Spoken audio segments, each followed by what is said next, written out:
Putin को संभालना Donald Trump के लिए मुश्किल हो चुका है। जब से पुतिन ने यूक्रेन पर 273 ड्रोन से हमला किया, अमेरिका को ये एहसास हो गया कि पुतिन सीज फायर नहीं बल्कि डबल फायर करने के मूड में है। ट्रंप ने पुतिन से फोन पर बात करने के लिए वक्त मांगा।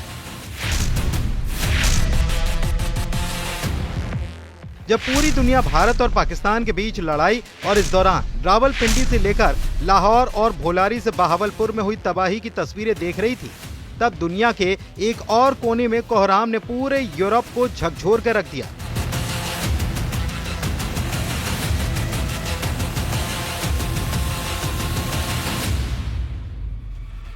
यूक्रेन का दावा है कि पुतिन ने एक बार में 273 ड्रोन से हमला किया। दावा यह भी है कि 88 ड्रोन मार गिराए गए, जबकि 128 को इलेक्ट्रॉनिक जैमिंग के जरिए नाकाम कर दिया गया। यानी कि 216 ड्रोन यूक्रेन के एयर डिफेंस के आगे फेल हो गए। लेकिन इसका मतलब ये भी है कि रूस के 57 ड्रोन यूक्रेन पर ताबड़तोड़ बरसे। 57 ड्रोन ने यूक्रेन का क्या हाल किया, ये तस्वीरें इसकी गवाही दे रही हैं। एक एक करके तस्वीरें देखिए। यूक्रेन के अंदर रूस के ड्रोन का खौफ समझिए। यूक्रेन में इस नीली बस की हालत बता रही है कि पुतिन ने रहम दिखाने से इनकार कर दिया है।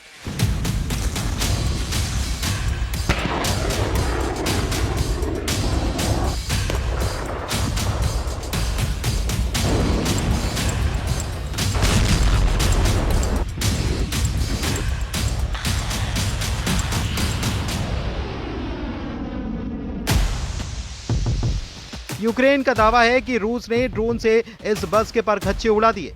इस हमले में 9 लोगों की मौत हुई, 4 की हालत बहुत नाजुक है। यह हमला यूक्रेन के सुमे में हुआ, जो रूस के बॉर्डर के बेहद करीब है और इस वक्त पुतिन की फौज के खिलाफ बड़ा मोर्चा बना हुआ है। इस बस को देखकर जेलेंस्की की हालत रोने वाली है।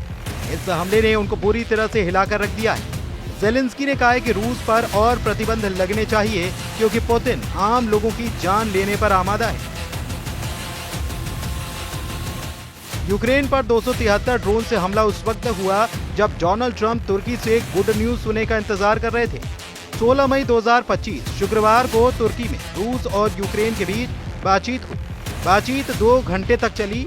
दोनों पक्ष 1000 युद्धबंदियों की अदला बदली पर राजी भी हो गए। लेकिन फिर 17 मई 2025 यानी कि शनिवार को यूक्रेन पर हुआ ऐसा ड्रोन हमला जो अब तक यूक्रेन पर सबसे बड़ा ड्रोन अटैक बताया जा रहा है।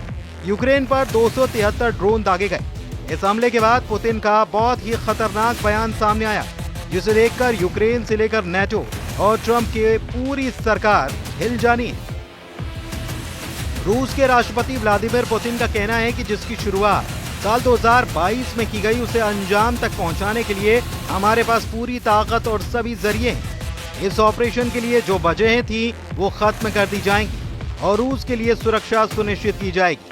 इसका मकसद उन क्षेत्रों में हमारे लोगों के हितों को सुनिश्चित करना है जिनके बारे में हम हमेशा से बात करते हैं, जो रूसी को अपना मूल भाषा और रूस को अपनी मातृभूमि मानते हैं। पुतिन ने कहा है कि युद्ध का नतीजा वही होगा जो उन्होंने फैसला किया है।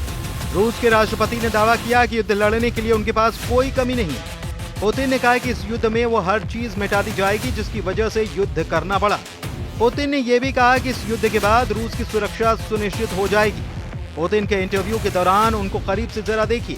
पुतिन के गुस्से, पुतिन के तेवर और पुतिन के इरादे का अंदाजा इससे आसानी से लगाया जा सकता है।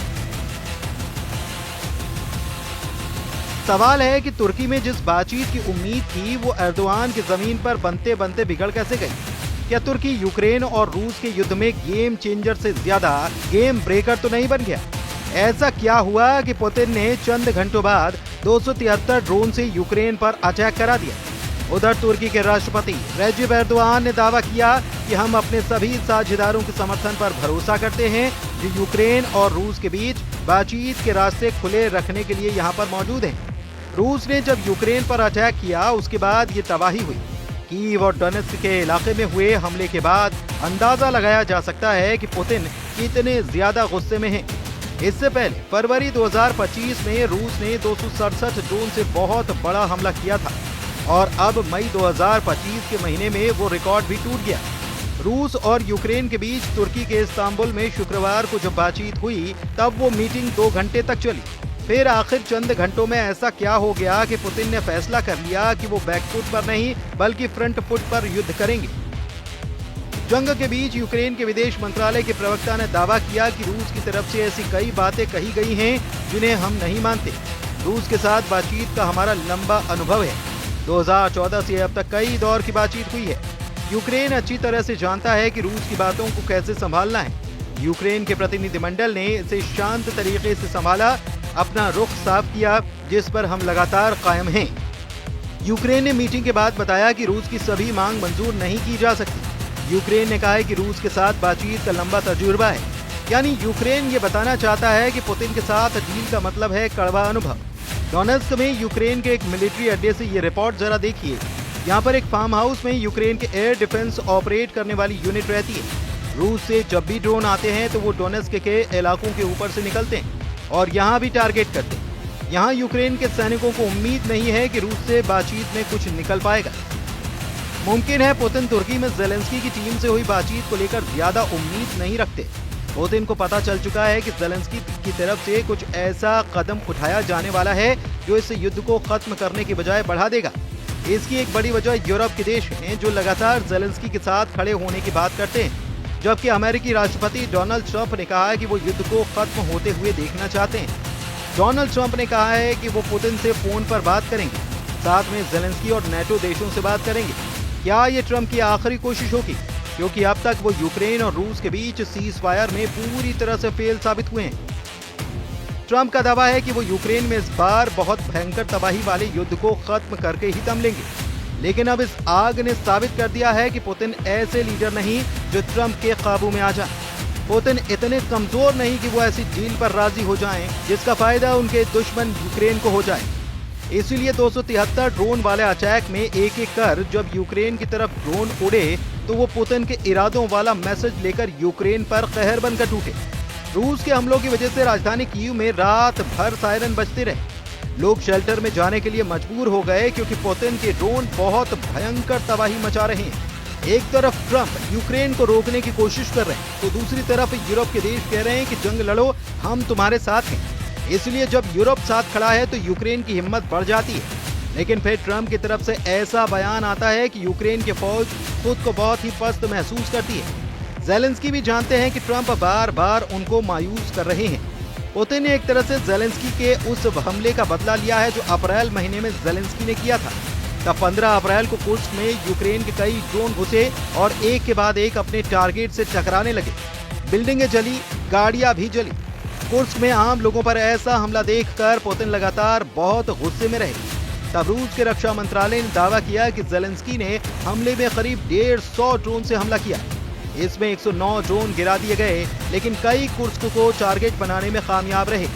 ट्रंप ज़ेलेंस्की से कह चुके हैं कि जब युद्ध किया है तो पता होना चाहिए कि इसे जीतेंगे कैसे।